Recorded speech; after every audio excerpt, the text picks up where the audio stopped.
Welcome back, everybody, to another Big Schmooze. It's been a long time since we've done one of these, and I do want to start off by addressing that. You may be saying things, all these people on the internet, they say ridiculous things like these losers can't be bothered to record a low-effort conversation for an hour and post it on the internet every week. Or they say things like these losers, they just can't, they have no work ethic. A number of lies. And I just want to dispel that by saying the truth is actually much more complicated and explosive. This is an explosive bombshell episode. Will has been on assignment for the past year. He's been out there. He's been in the trenches. He's been trying to find information and bombshells to bring to you to make this YouTube channel really explode. And today is it's like the second act of Oppenheimer. It's going to be really, really loud, explosive, and have long-lasting implications for everybody involved. So, Will, I know you've been out there. You've got a big piece of information. You've found something that nobody has found. Tell us the bombshell, or walk us through the journey, maybe. Sure. Yeah. Thanks for having me.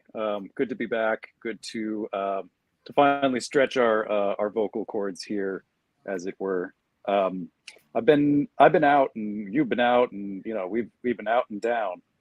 Not in a good way, in the best possible way, down and out. But we're back here today to talk about some things we've been working on. So for me, myself, as you mentioned before, I've been on assignment here, digging up some trash, digging up some of the dirt, some of the brewing some of the tea, so I could spill it all over today's show.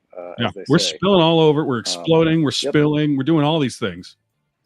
Yeah, we're splashing a little bit of hot tea right on your face, folks. So I hope you're sitting down. Should we just dive into the sort of the nitty gritty, or should we? Yeah, I think let's go for it. Pace ourselves. Well, so you first got when you got an anonymous tip that there might be a certain very, very famous person who we all assumed had passed on, who is now in the pearly gates with Dianne Feinstein, but it turns out maybe there's more to the story. How did you first? What was the deep throat moment? The person who gave you the follow the money little tip that sent you on this journey. Yeah. So as you mentioned, this person has long been considered deceased, much like Dianne Feinstein. However, perhaps not so. That's been disputed for several months now. I think in that case, this was a little more cut and dry. Yes. Less ambiguous. Let's just say less sort of Weekend at Bernie'd. Reinvent a popular term. So I was in the lovely, beautiful. I sort of dipped my toe into the Middle East earlier this year on assignment in Turkey, in Istanbul. So, as you know, a lot of, it's a bit dangerous for us sort of journalist types over in Istanbul. It can be anyways. I steered clear of the embassy for obvious reasons. However, I did get a tip there from an anonymous person that a certain individual who, again, has been regarded as deceased for well over a decade was sort of floating around the Middle East. So I decided to do sort of just that. I sort of bopped around here, bopped around there, and I'm sitting there eating dinner one night. I'm eating some halloumi, and I'm dipping it in my labana, and I'm just taking a sip of my chai, and sort of soaking in the evening breeze.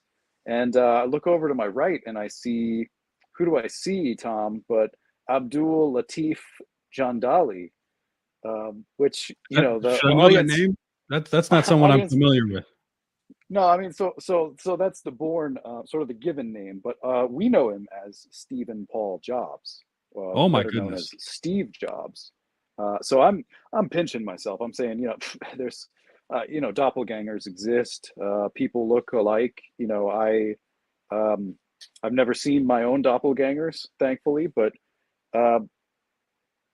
probably a good thing. But I'm looking over here and I see Steve Jobs. So I snap a quick picture on screen.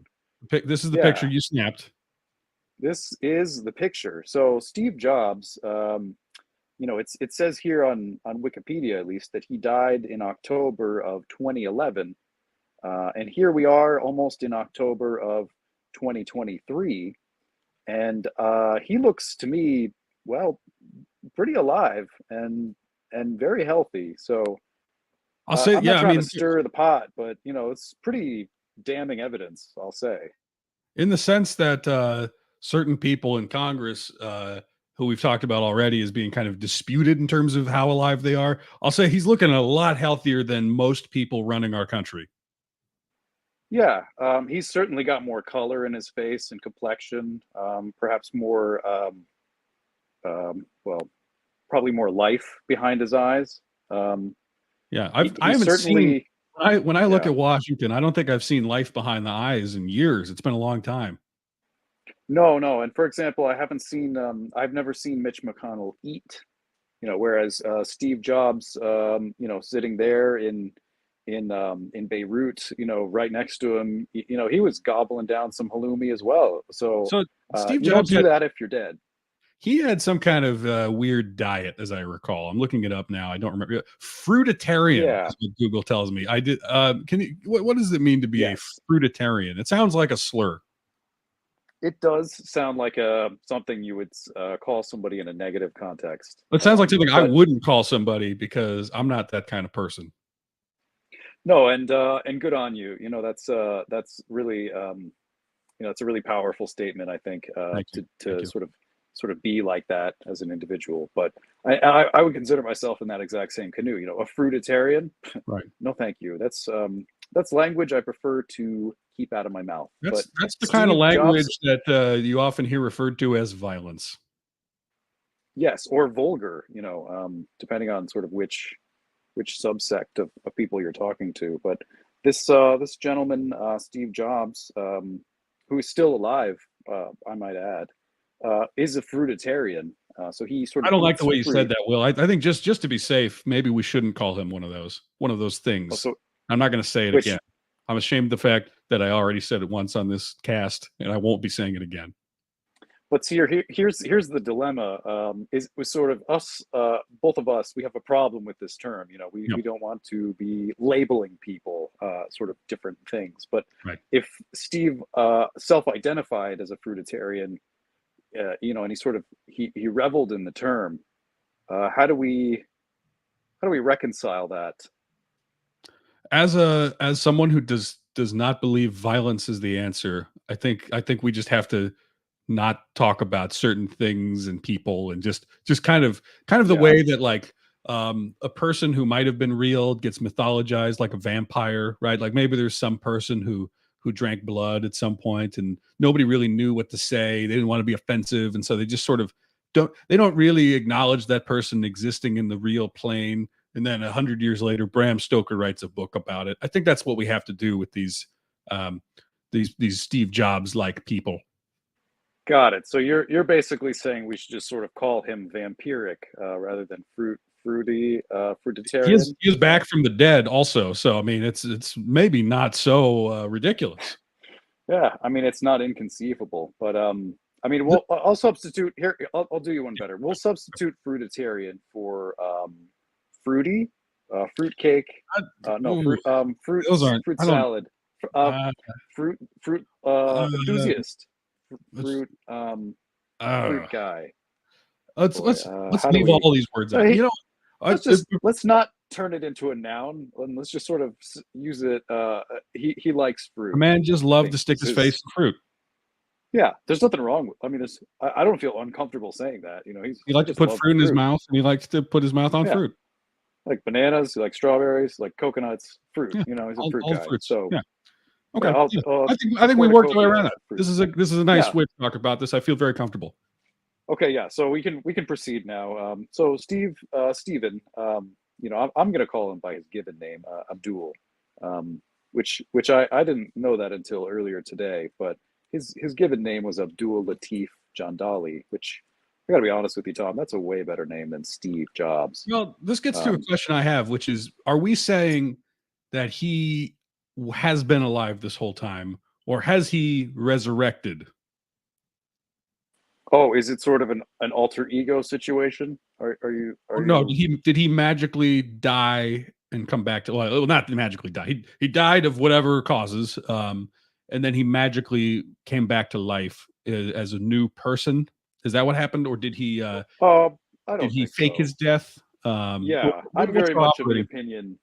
I'm very much of the opinion that he sort of faked his death, either for clout, for the insurance money, for perhaps even for something as simple as the desire to travel the world and eat the exotic fruits of the earth. So, but Um, my sense is he was not hard up for cash. Maybe I'm wrong on that. Maybe he had a lot of debt. you know, we never really know these things until the truth comes out. And so, sort of, if you had seen, and you can pull up the photo again. If you had seen the gentleman that I saw, he looked like he was living frugally. He looked like he had sort of been. He gave off one of those vibes of like an American who retired in the Bahamas, who perhaps has some disposable income, but he still asks how much is this, even though it's absurdly affordable, Yeah. regardless. So that was sort of the vibe I was getting. So I don't know if we should necessarily discount the sort of Steve Jobs faked his death for life insurance angle. I think it's Look, until we we get should look at all possibilities here. yes, that's exactly what I'm saying. And I just want to say, if we're going to be a reputable bombshell dropping news agency, we have to consider the possibility that he magically resurrected and now he's some kind of supernatural being walking the earth. Yeah, and I think that's perfectly reasonable. I mean, he's walking the flat Earth amongst us, mere mortals, Yeah. as some Yeah. sort of vampiric overlord. And I'm going to be honest, Tom. I never really thought he died of pancreatic cancer. I mean, I don't even think you can get cancer in your pancreas. I think that's I don't even know that's that the pancreas hope. exists. I think that is a myth. Yeah, it's It's a sort of big. like the gallbladder. Like, where the hell is that? Where is that under my rib? Is that I'll tell you this much, above Will. my left? Um, we're not the first people to ask some questions about Mr. Jobs or well, I'm sorry, what are you saying? Is that his actual last name might be Yes, John Dolly, Mr. John Dolly. John Dolly? That's not JOHNDOLLY though. No, no, not sort of John and then Dolly as in Miss Dolly Parton. No, it's sort of John JAN and then DALI. So John Got it. Dolly, sort of more of a twist. Well, I'll tell you this much: John Dolly, Johnny Dolly, Stevie Jobs, whatever we're calling him. Abdul Yeah, Abdul Jobs, John. I think that Abdul Paul Jobs.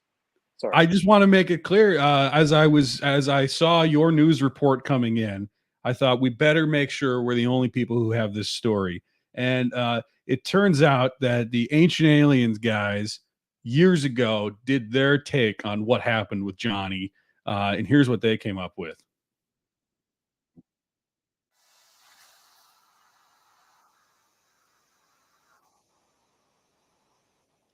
Now, I guess just to be clear, Ancient Aliens, for those of you who maybe don't know, is a History Channel show that alleges that ancient aliens or that extraterrestrials have meddled in human history. Now, I notice immediately Steve Jobs is not, well, he could be thousands of years old, but they have a picture already of him holding an iPhone, which did not happen like, say, BCE. It was pretty recent. Yeah, I think the word ancient would be a bit of a stretch. Yes. So I'm curious. We'll see how they connect some dots here.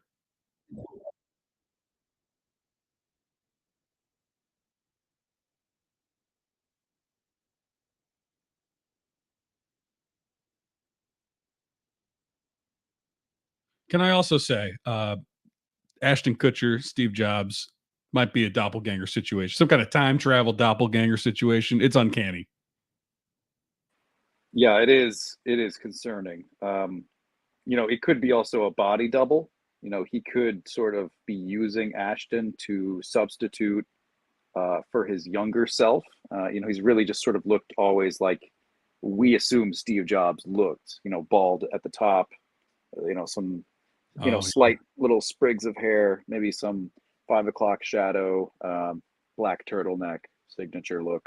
right. He might have just sort of faked not only his death, but he could have sort of faked his younger life as well.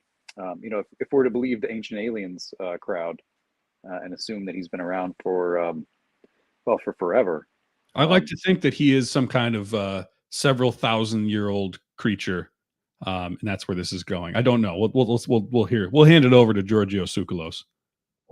the expert.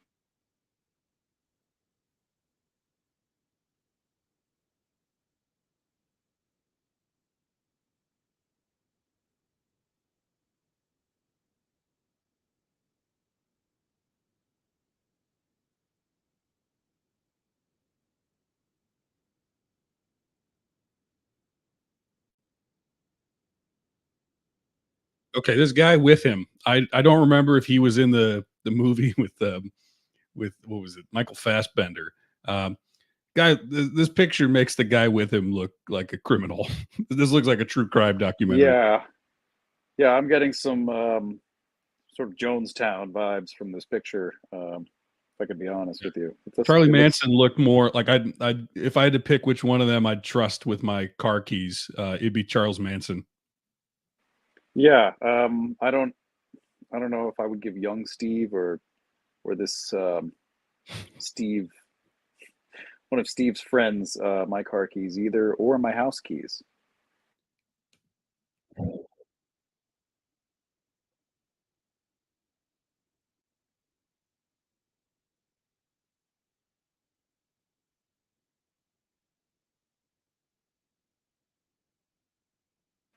Now, can we pause it really quick? Now, there is a picture of somebody on the screen here that could possibly be Steve Jobs. Are we Oh, thinking? oh, I did not take it that way. That would be quite the twist. Um, It perhaps could be, but I don't know if. Well, I mean, I don't you're know. the I'm expert. assuming You're that the in expert here on addition Johnny. to, well, yeah, I have been covering this in great detail and losing probably too much sleep. But yes, so what I've sort of gathered from my research is not only Steve Jobs an immortal, unkillable being who faked his death, but he's also a shapeshifter. So I'm getting that sense that this is probably what we're dealing with here. Okay, okay. So we Well, should, if we that's should what the science says, I mean, who I don't doubt science. So if that's what the science is saying, I accept it. listen. I'm a believer in science as well. I like a rational approach to things that follows the scientific method of sorts. And all the data points to this. We have lots of documents. Okay, We have plenty of documents to back this up. So okay, okay. we'll make this Well, then I available to the believe it. public soon.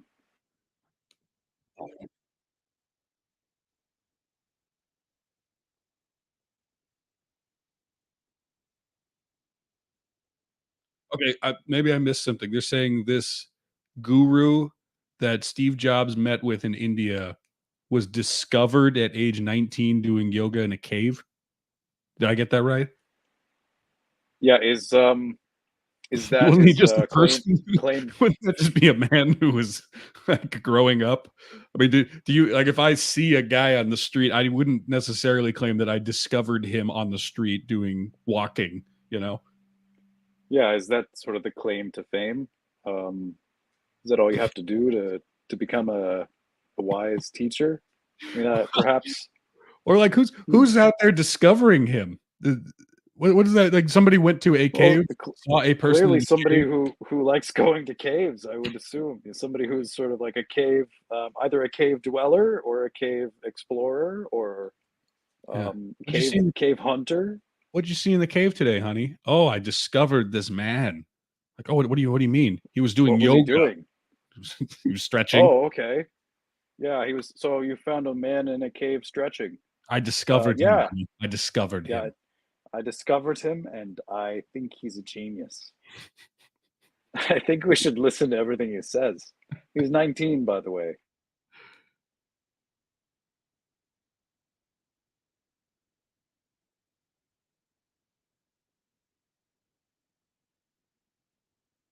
So they say the same figure appeared in the 1800s, which what does that mean? A guy did yoga in the 1800s?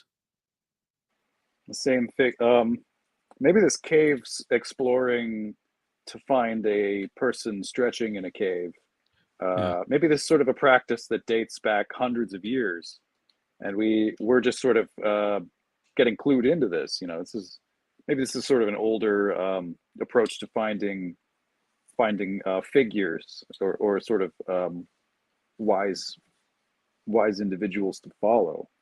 Maybe this is maybe this is how we find our next tech CEO. In a cave somewhere. Yeah, maybe. Yeah. If Elon Musk was in a cave stretching somewhere, perhaps Twitter would be better off.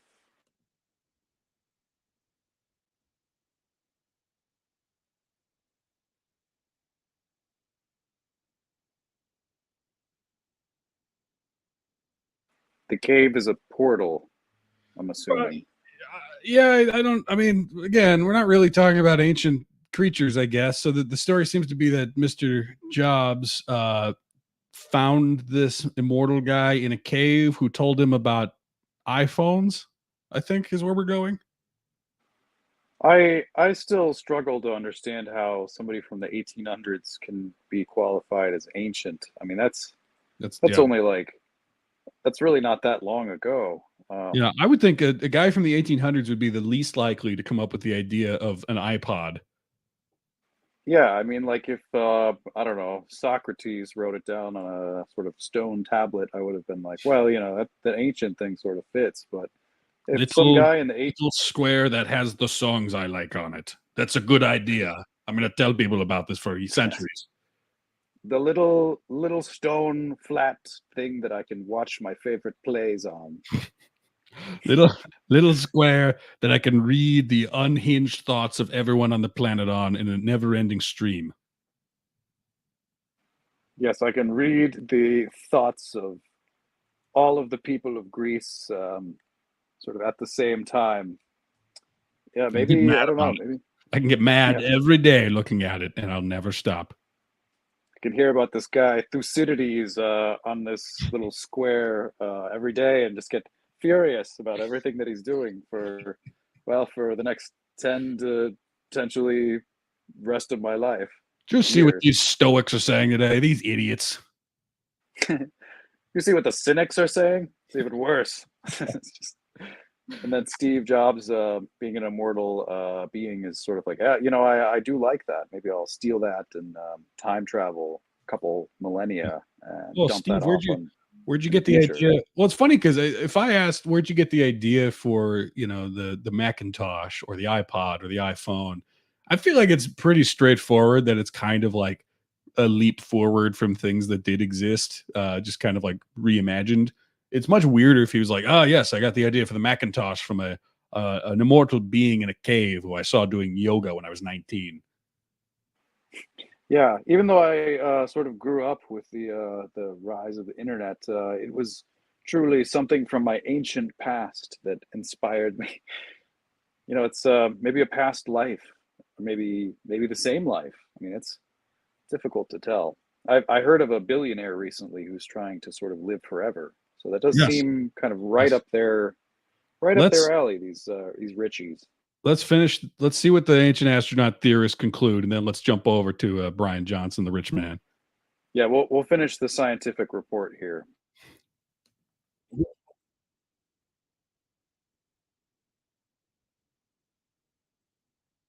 Got to say, I love this guy's mustache. I'm already thinking science, sort of as I'm looking Yeah, at this.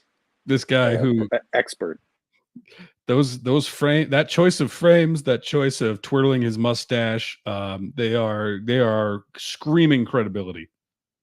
Yes, he sort of strikes me as an academic and not as somebody who would sell me literal oil from a snake Yeah, yeah. outside a magician's tent. Yeah, this guy who would look at home in a movie about an old timey magician. I definitely think he knows what he's talking about here. Yes, sort of the guy who would give horoscope readings to a Civil War general. He seems credible This to guy, me. This guy who looks just like Christian Bale, the twin, when he dresses up in the dumb outfit in The Prestige to hide the fact that he's his twin. It does look just like this guy. Oh yes, I believe every word.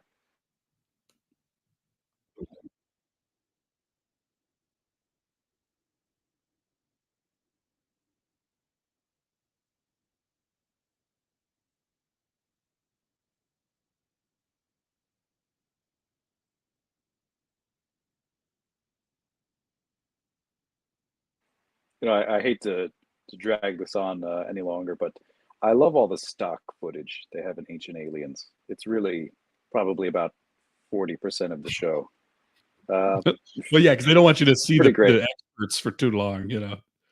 Yeah, yeah. Well, I mean, who are we to see to look upon them for too long? Us Yeah, we don't we're not worthy. deserve that, of Yeah. course.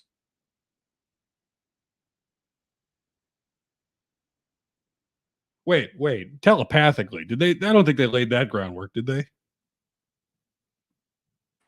Um, Maybe they did it. Uh, Maybe they laid the groundwork through it subconsciously. I don't know. They telepathically told us that that's where this is going. All right. See, Perhaps so. But yes, you know, I believe it. I think that's probably what happened exactly.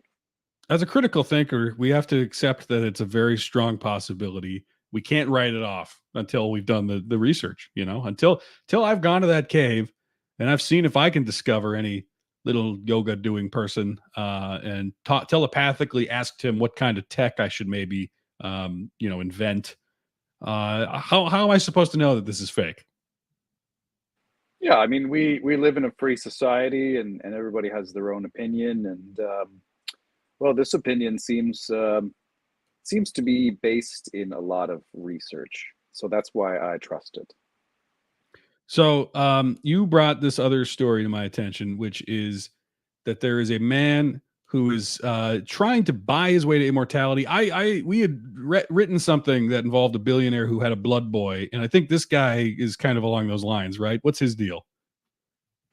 Yeah, yeah. So, in my search for the juiciest gossip on the planet at the moment, um, mostly, I mean, the rich, the billionaires, they have the best. They're doing the weirdest things. They have the resources to the most money. Steve, Abdul, Latif, Jandali Jobs. He's over in Israel, laying low, and this billionaire doing the opposite. He's spending every waking second trying to live as long as possible. So perhaps he's trying to unlock a secret that Steve um, already knows as an immortal being who cannot die. But for some reason, this guy seems to be doing anything and everything he can to live longer. He does have the blood boy, as we mentioned. He sort of gets infusions of young people's blood. Um, he likes to work out quite a lot. He likes to drink and eat healthy foods. And what I mean by healthy is not sort of like, a salad with some vegetables and Thousand Island dressing. It's sort of more along the lines of sort of like you put some charcoal dust and some macadamia nut flour and some Oh, here we go. pea Yeah, shoots, garlic sprouts in a blender, and then just sort of drink that every day. nutty Um, pudding. It looks like macadamia nut yeah, milk, ground macadamia and walnuts, flaxseed, Brazil nuts, sunflower, cinnamon, pomegranate juice. That's one of the meals he has, which and maybe that's healthy. I sounds don't know. I mean, well, it's you could be doing sounds worse than that. healthy. Sounds like it tastes pretty healthy too, if I'm being honest. Not a lot of stuff in there that I would really enjoy uh, together. But yeah, So yeah, it's so we've looked strange. at a lot of pictures of him, and certainly he's a guy who has a clean diet. You can tell he works out a lot. He is rich, therefore he doesn't really have stress, except I guess just the existential knowledge that he is mortal is clearly bumming him Yes, out in a pretty it seems profound way. disappointing. So he's got that. I guess that's the same.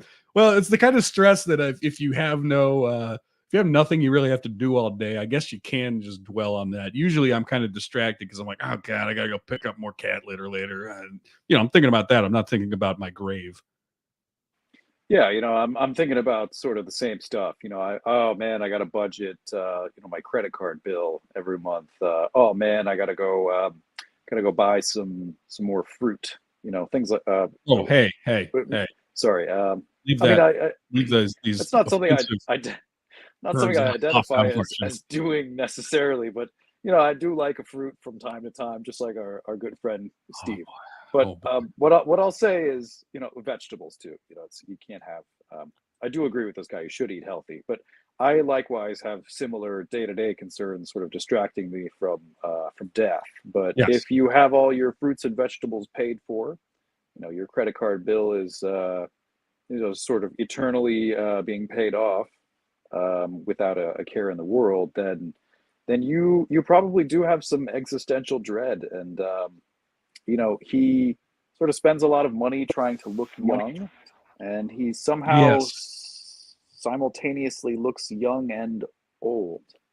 Well, yeah, I was just gonna say, what's going on with his face? Because I mean, he looks healthy. He's got kind of like this chiseled chin. He clearly is, very healthy weight and everything. He's got some muscle. There's almost like a gentle, I don't know, I don't know exactly how to describe it. There's almost like an effeminate look that's kind of coming through in his face, though, and I don't know if that's just what he looks like or if that's part of whatever his process is. What do you think is happening there? Yeah, so Brian, our good friend here, Brian Johnson, he sort of does every treatment in the book. He does the serums, he does the potions, he does the liquids on the face. He does the masks, he does the rejuvenation lasers, he does the cryotherapy, he does the hydrotherapy, he does the halotherapy. He does a ton of therapies. Yeah. He's a very busy guy. So he probably spends most of his day not only thinking about death, but trying actively to sort of desperately regain youth. Um, Well, okay, but but on yeah, on he that does. note, I'm looking at him. He looks like a very healthy middle-aged guy to me. Yeah, he's 46, and to be honest, he looks pretty good for 46. But Yeah. I wouldn't say he looks 25 If either. he was Um, 25, I'd say, "Ooh, he's not aging too well." Be yeah, like I he's would say he he works out a needs lot, some. but he doesn't look Yeah, 25. He's like 18. he's working out a lot, but maybe he needs a little bit more sun. Maybe he needs to sort of stand outside like once a day for 3 minutes, get some What's sun on his happening in his face. eyes? This look in his eyes. Is he staring at a grim Yeah, reaper? Is he staring at a demon of some sorts that we aren't able to see? What's happening? yeah. So in your quest for immortality, you probably inevitably fight a lot of demons off. That I would assume. I'm not on the same path, Well, he's got this like but this deer in the headlights look a lot of the time, and I don't quite know what to do with it. Here, I'm pulling up more pictures of him. yeah, he Okay, so used this to look sort of better. oh, this is him before and after. Okay, wow. Okay, so he used to be more unhealthy in the sense that he looks like he would drink beer or something, was not kind of like obsessively working out. He looks like he has a different hairline. Um, Yes. he Yeah. also looks again kind of like uh, maybe it's the hairstyle. I don't know. There is something going on that looks more woman-like in his face than what it did before, and I don't know what to attribute that to. I don't know. Yes, I mean, the androgynous look is perhaps what he was Yes. going for. Um, it's difficult to say. I mean, when you have a hairstyle like that, you're either sort of going for rich old lady, or sort of like maybe Patrick Bateman, He American looks like a Psycho with too much volume. yeah. I Um, mean, he looks like a women's studies professor now. In a way, he looked like a tech bro before, and I don't know if that's part of it. Is maybe women's studies professors live thousands of years. I don't really know, but I would think for a guy like this, who at least just based on how much he obsessively works out and wants to have this, kind of intense physique, that's maybe not quite the transformation that he would have thought he was getting into. Yeah, see, the thing is, he only started this journey, I think maybe like 5 to 10 years ago, and he looks somehow 20 years older. Um, so I don't know what that says about his program, but he apparently, as I sort of reading the article of a colleague journalist, I haven't had my interview with Brian yet, but reading this article about the sort of behind the scenes of this health regimen, he refuses to drink coffee, as he sort of Oh, I'm calls it, out. I'm out, like a man. I'll temptation. Yeah, I'll I die early. that's Yeah, yeah. I'll take a 40 year. I'll take death 40 years earlier to make sure I can have coffee every day. yeah. If I can have 3 to 6 cups of coffee every day, I'll take a heart attack at 50, and die a happy man, and a strong man. I'll just die on the job, sort of stoically. Like But Diane yeah, Feinstein. yeah, sort of like Diane Feinstein, just sort of work until I drop dead, and then hopefully I get a burial soon after. Perhaps if people want to use my body as a prop, Yeah. potentially for the next few years. We'll talk about it. We'll see what options. So yeah, this guy, I don't, I guess we'll see, in 40 to 50 years how he's doing. It might be fun to check in on him every 10 years or so, a before sunset kind of Richard Linklater, like, let's see how he's doing as he pretends that he's not aging. Let's see if harvesting the blood of the young does preserve his life. Because I got to say, if that works, if it turns out all you need is an infinite supply of young blood, I don't know that that bodes well for society. Yeah, I think his goal is to live 200 years, or so he says. So he wants to be the Mhm. first 200-year-old man since since Steve Jobs.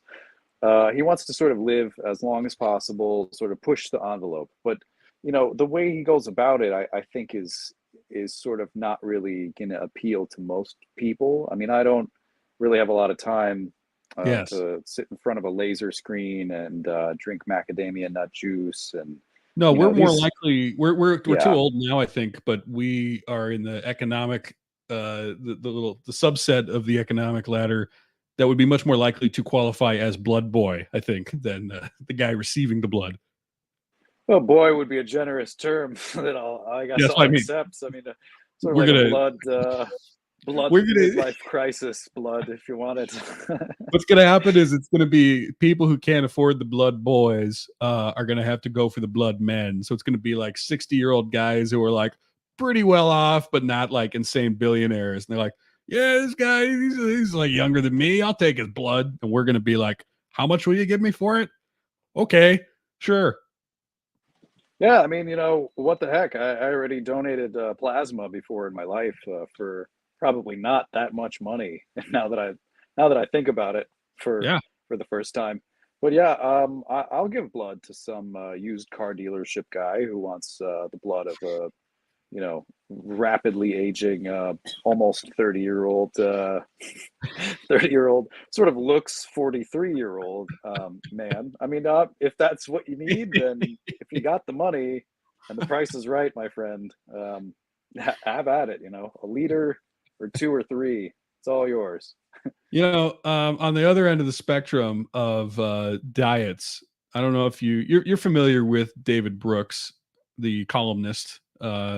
I think at the New York Times, and he writes, for a bunch of publications. But Sure, he, yeah.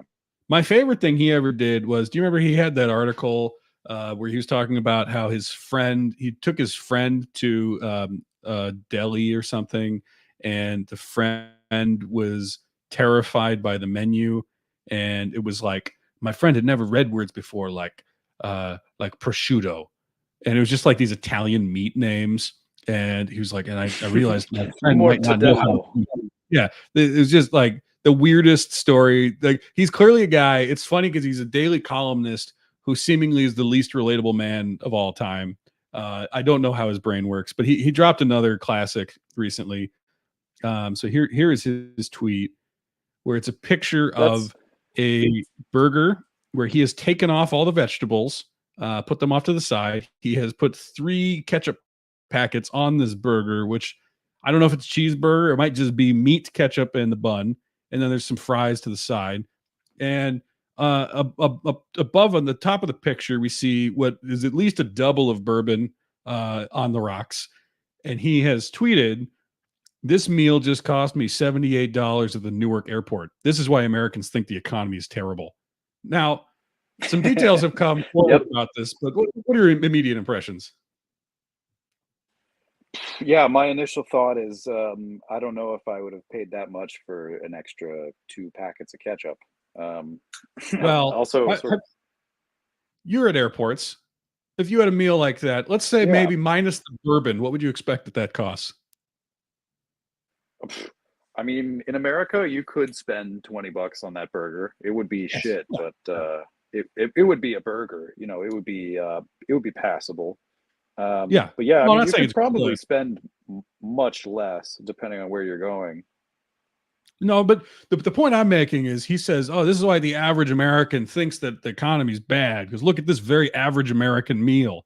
Now, what I noticed though is I agree. Yeah, 20, 25 with a tip or whatever seems about right for like a basically crappy burger at a restaurant and at Sure, an yeah. airport.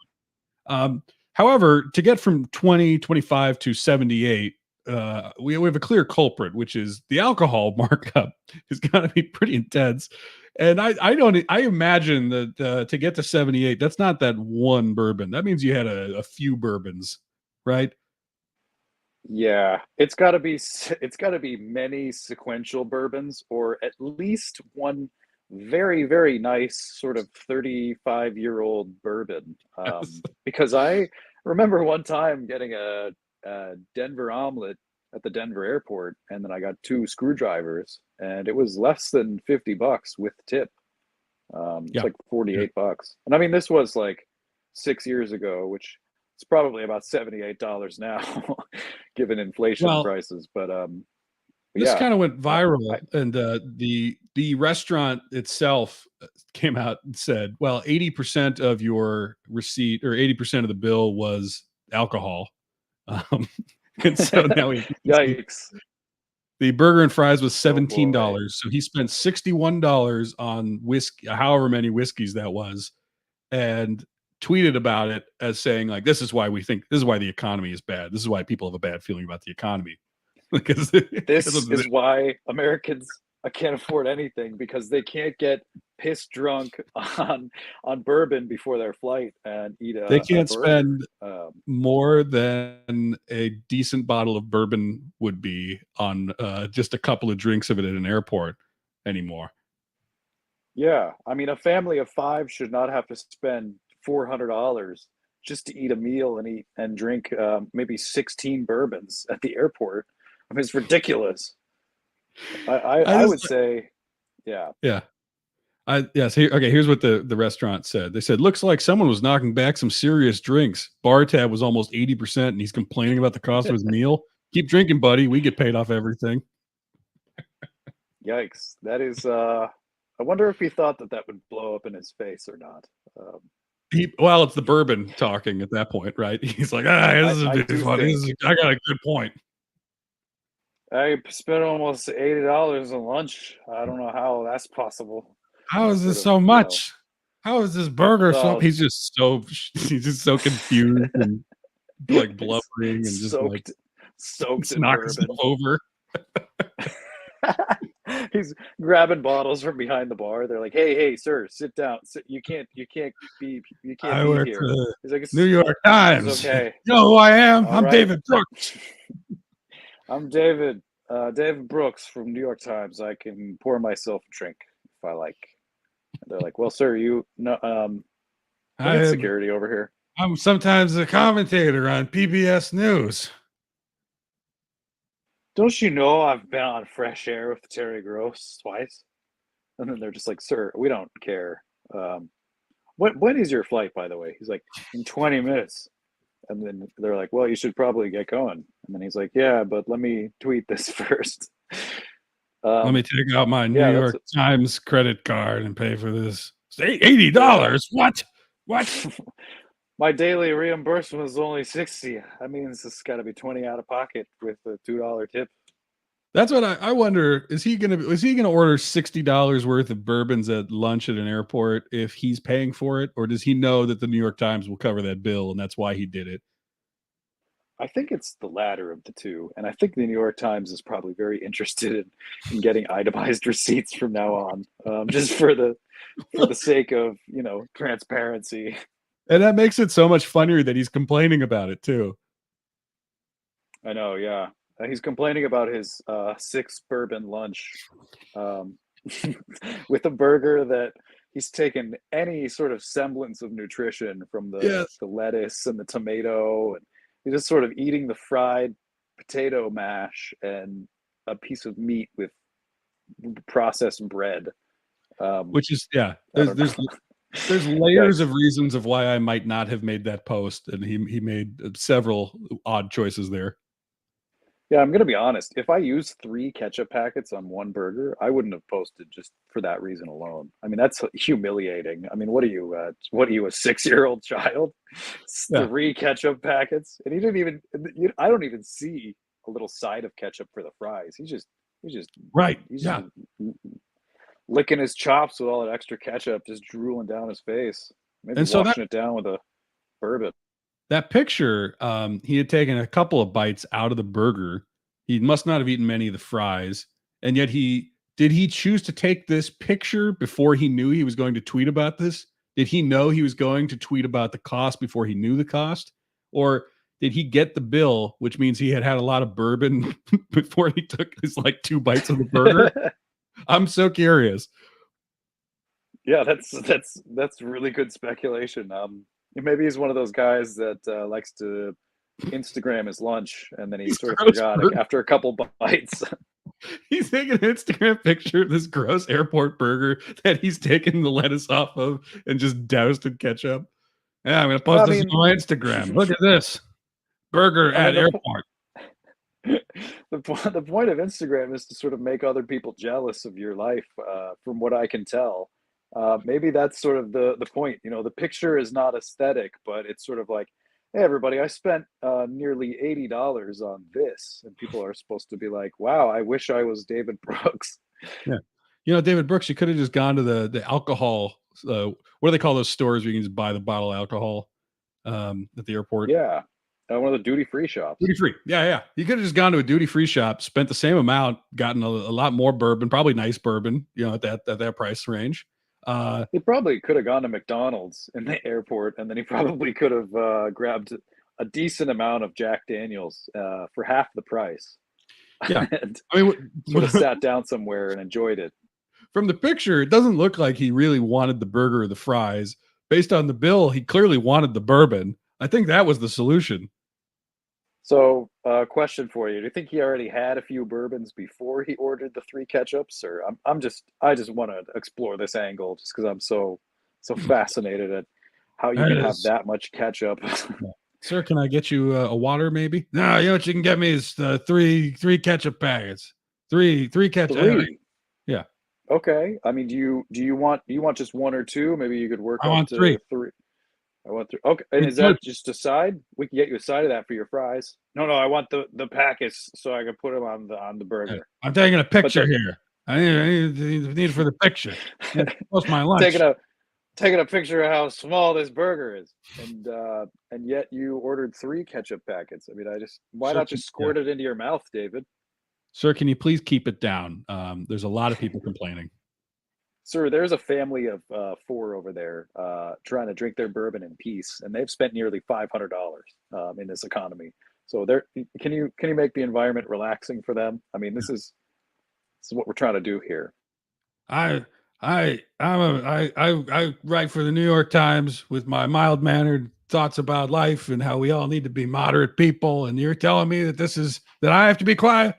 I'm the least loud person here. He's just like having this existential crisis about his role in society over this greasy burger, and keeps ordering more bourbon. Yeah. Hey, give me another bourbon. Sure, sir. I think. Are you sure you sure you haven't had enough? I'm the king of moderation. Is what I am. Give me another. Don't you know I'm a writer? I can handle my booze. I write Hemingway. I can Yeah. handle a few extra bourbons. It's like, wow, what a cool dude. Hemingway always said, "Write drunk, edit sober." That's what I'm doing. Yeah, So I'm gonna edit this tweet after I've drunkenly yeah, tweeted yeah. it. What are you writing, sir? A tweet. It's a picture of my burger. I'm talking about how freaking expensive your establishment is. Oh, I mean, we're pretty moderately priced for an airport, but Yeah. sure, yeah, maybe good But luck with also, that one. as you pointed out, there are McDonald's and Burger Kings at most airports. It's not like you have to go to the sit down restaurant that like has bourbon even. There are cheap alternatives. So I don't even really know what point he thought he was making. Yeah, I don't know. I see the original tweet here, and it says something like, "What the hell was Joe Biden thinking when he personally made burgers cost so much?" And that to me is pretty funny. Just not to get horribly political, but Oh, that's I got a pretty Biden funny thing. considering that he uh, he thought that the president was the one that charged him. Yeah. The president was the one who rang up his tab, I guess. So we talked a long time ago about Major Biden. You remember that dog? Oh yes, yeah, the friendly dog. No, I think Major was the one that kept biting everybody, and they got rid of him. Um, Oh, okay. and so The the unfriendly story, dog. the spin that the mainstream media put out was that now there was a nice dog named Commander. And it turns out that Commander has also bitten, according to NPR, has bitten several agents a total of 10 times between October 2022 and January 2023. Incidents that Wow. came to light through a lawsuit, uh, and that the White House has said it's working on additional leashing protocols and training for Commander. So Man, that is wow. It's a lot somebody of on Twitter, bites. I don't know who, I can't remember who said it, but they said something about this is the one dog that the cops can't shoot in the whole country, and they're so mad about it. I love that. That's so funny. Cops everywhere hate this one simple trick. If you become the president, your dog can bite as many people as you like. I will Also, say, I love, oh, go ahead. yeah. I was going to say, I love that maybe perhaps this was at some point brought up to the president, and they were like, "Sir, I just got to let you know that we've had another incident." Oh, what happened? What happened? Yeah. So, commander, yeah, Commander, he had command, yeah. another. You can Yeah, be he had Biden. another. Okay, Sir, okay. so you maybe noticed I'm missing a few fingers. I'm walking in Yeah, here. yeah. My arms are all bandaged. Commander, he has not only bitten me, he has bitten your entire Secret Service team. We're actually not sure we're going to be able to protect you in case of an emergency because we're constantly having, you know, chunks taken out of our arms and That's legs not by your good. dog. Yeah, that's not good. Sir, wake up. Sir, I'm talking, You. Mr. Oh, President. so. Yes, sir. Yeah. Yeah. Right here. Did you hear any of that, Mr. President? Streaming about corn cob. Hmm. Yeah. Yeah. So, listen here. You got any ice cream? Put some ice cream on that. Sir, your dog keeps biting Put us. some vanilla. Commander keeps biting us. All right. We're really fed up about it. The medical bills are really, really mounting here at this point. It's a mountain of debt that we all Listen, are struggling. Sorry, go ahead. he's just a dog trying to live in a dog eat dog world. You can't really put that kind of pressure on him. Maybe this is too coherent for Biden. When I picture Biden would say, he's like, no, no, no, we got rid of the bad dog. We got rid of Major. We got rid of Major we years. already we already talked about this. Yeah. Like, No, sir, this is a different yeah. dog that looks exactly the same, that has apparently the same problem. What probably Um, happened was he's like, oh, yeah, it's Major. He's the one who's been biting. We got to get rid of Major. They're like, no, no, no, sir. It's Commander. Major's the nicest dog we've ever met. Like, no, no, get rid of Major tomorrow. We're solving this problem. Then they give Major away, and Commander's just been wreaking havoc ever since. And Biden's like, I solved this problem. What are you I yelling at fixed me it. for? I What are you, solved this problem, like I always do. why are you waving two fingers at me, buddy? What's your problem? Yeah, I don't know why. I don't know why it needed to get to 10 incidents. I mean, I think the story was written as sort of a bombshell, but it's mostly just kind of funny that they let it slide 10 times. I I think mean, it's the most I relatable thing for. I think as far as him trying to be human in his reelection campaign, the fact that he's got dogs that are out of control and annoying, I mean, that's very relatable. yeah, I mean, who among us doesn't have a dog that's bit someone, you know, 10 times. uh, 10, 10 times or more between the two of them? Oh man. Well, I'm pretty sure that the next dog will probably be an improvement. Maybe, assuming he maybe goes with like another breed of dog. Maybe sort of like a Shih Tzu or like a Chihuahua or something. Maybe like a less bitey, like Oh, a the less bomb, bitey kind of dog. we got Commander out of here. We got rid of him. I did adopt whole litter of pit bulls. Like, oh They're no, sir. American pit bulls. Yeah, No, sir. they're not trained, but I think they'll figure it out. It's a pretty disciplined house that they live in, the White House. A gentle hand leads the child to the Yeah. righteous path. It's like, well, I don't know about that, sir. Yeah. You Sir, know, I think you should hire a trainer for them. No, no, no, I got it. I got it under control.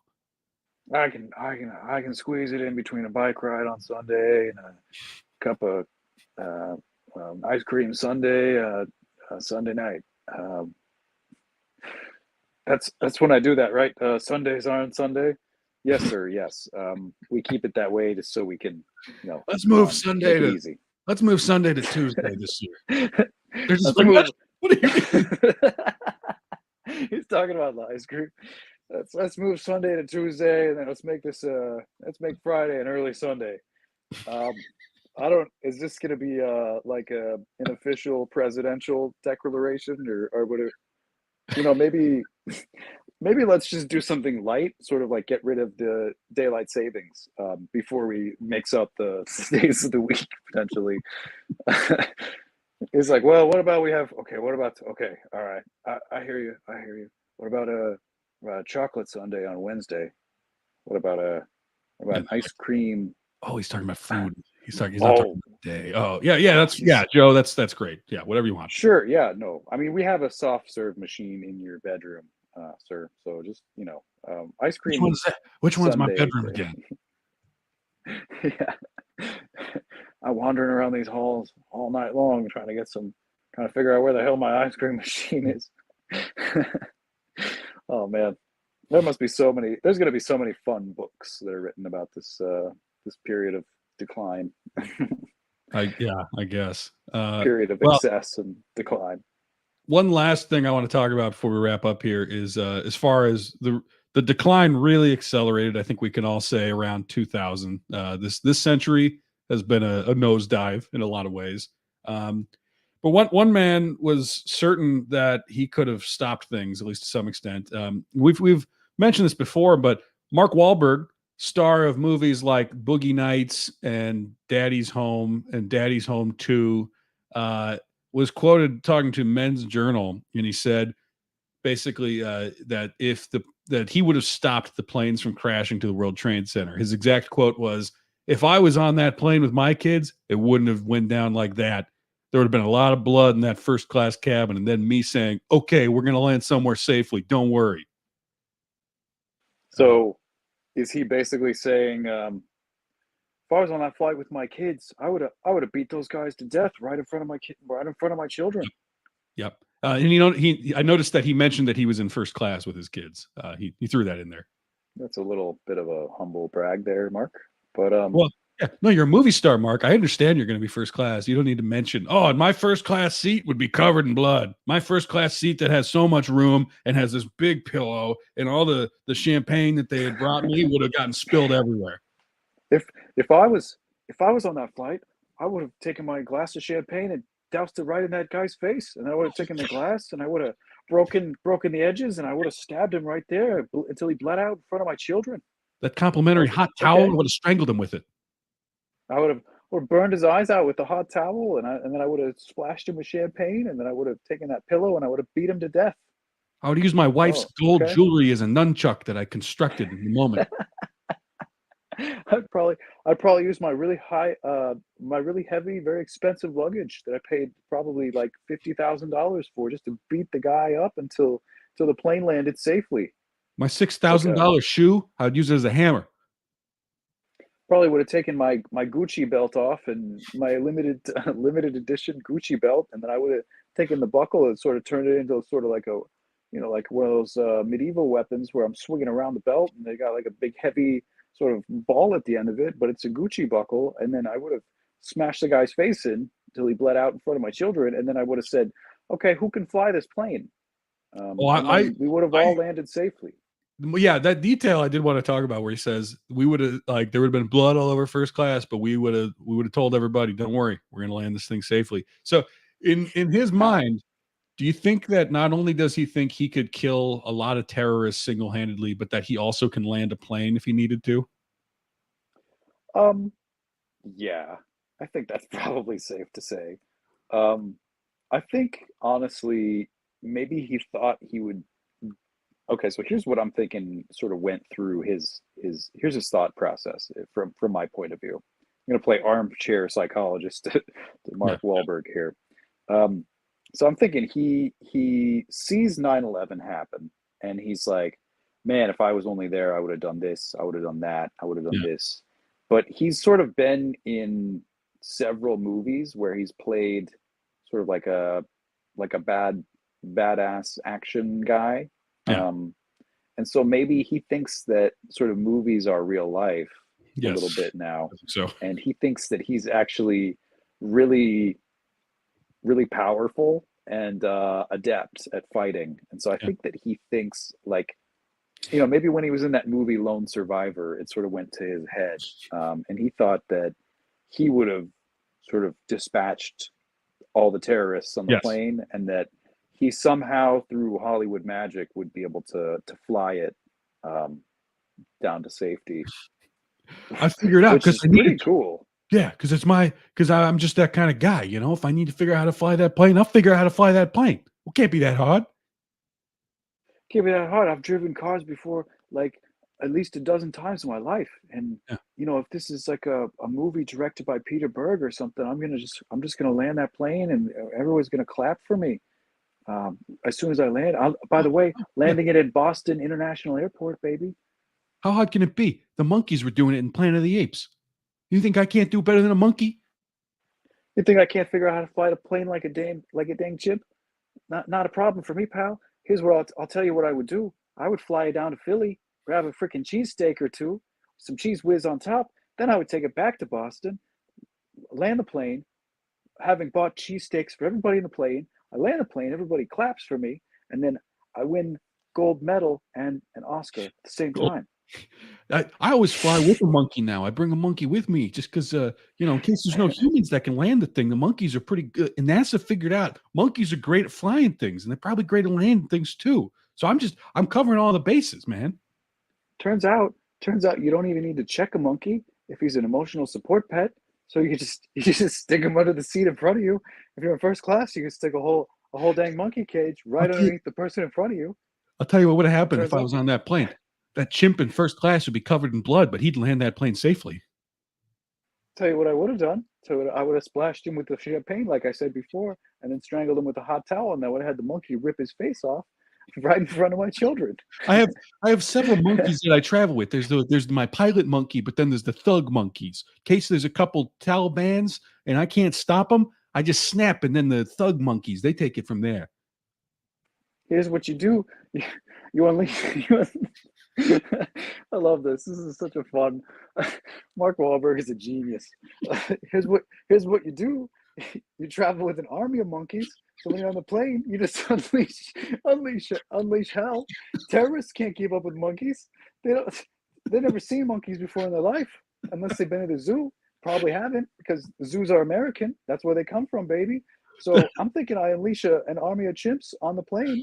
They strangle all the terrorists. We get Bobo to land the plane, and then everybody claps for me. It gives me a gold star.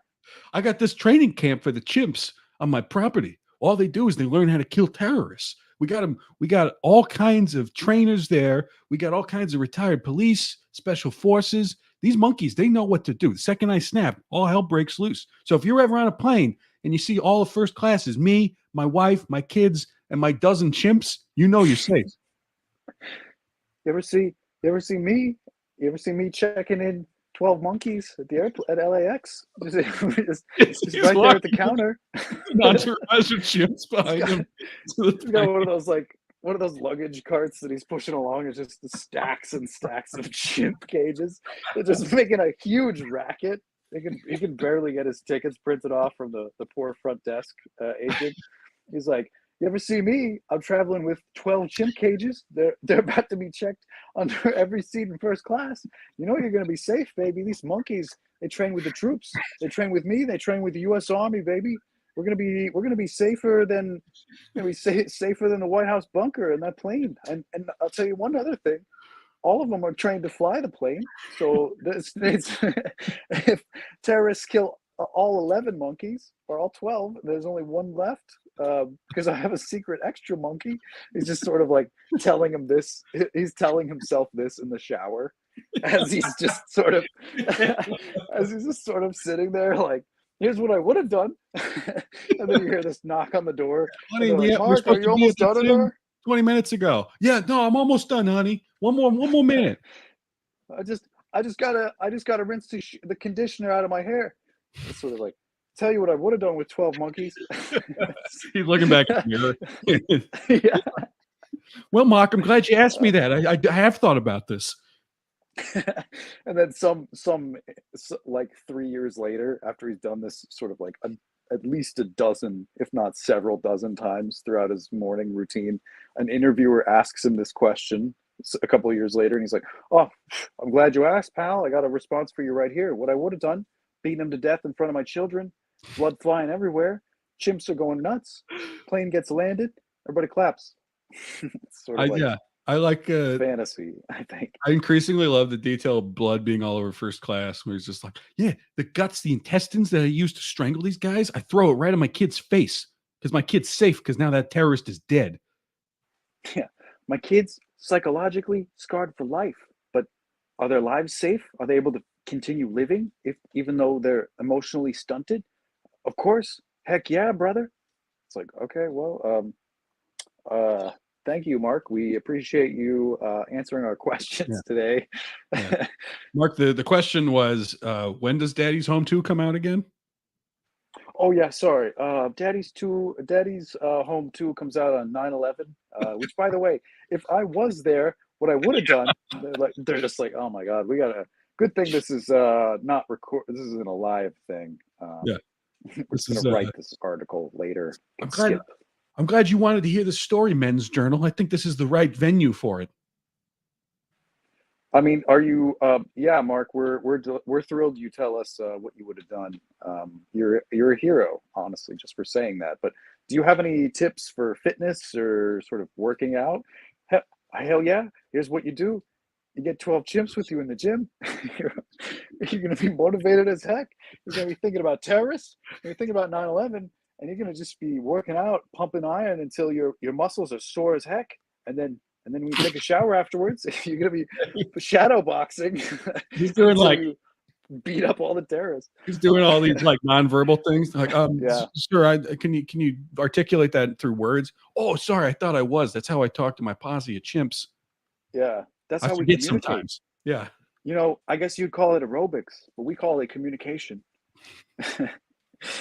Well, that's a great what if, you know. It's sort of like if Seth MacFarlane had gone on the plane that had done 9/11, you know, would he have been so brave? No. Seth MacFarlane would be no. He'd try to make a bad joke the whole time. Hey guys, you want to do a funny voice? Can't we all? He wouldn't have asked. Yeah. I don't think he would have asked. He would have just been sort of like, you know, he's sitting in business, let's say, you know, he's not quite had Family Guy success for too long. He's sort of like, hey, well, I'm just here in the back of the plane. I think we should maybe just land it safely. You know, maybe none of us should have to die. You know, he's sort of doing a cartoonish voice. Terrorists are like, who is making that noise? Nobody. It's just that, you know, we all think that the plane should be landed safely. And that we should only take off our seatbelts when the disembarkation has been announced. Yeah. He's trying to do that. Talk them into it. The one joke that Family Guy does, where it's like, this is worse than the time Peter tried to learn ballet. like everybody's just like, not now, Seth. This is worse than that time Lois got a microwave oven. But there's no cutaways. Yeah, like He's just sort of like sitting there in real life. He's like, this is worse than that time that I got a burn on my forearm from a sheet of cookies. And they're like, shut up. Do you want to get us killed? oh yeah, in his panic mode, like some people they just freeze up and move. All he can do is yell out the horrible jokes that he would scream in the writer's room at Family Guy. Yeah. This is worse than that time. And I saw Mark Wahlberg working out with 12 chips. Then Mark Wahlberg just turns back and kills Seth MacFarlane instead of the terrorist. I think that's what would have happened, probably. I think Seth MacFarlane definitely would have died if he was on that plane, even if Mark Wahlberg had saved maybe the other, I don't know, let's say 60% of the passengers. Would have been, I'll tell you this much, would have been Seth MacFarlane's blood all over first class, but we would have landed safely. Like, Seth Jesus, MacFarlane what? would have beat him to death in front of my children. It's like, Mark, That's an example to the terrorist. I'd show him, here's what you're dealing with. You better stop. Look at Seth's intestines. look at this guy from business class. I literally destroyed this guy. And then the terrorists are like, yeah, we definitely have a lunatic on our hands here. Yeah, I would imagine. Yeah, I would imagine Mark Wahlberg might not know who exactly the terrorists are, and so he perhaps after the actual visible threat has been neutralized, perhaps he's just sort of cherry picking people on the plane.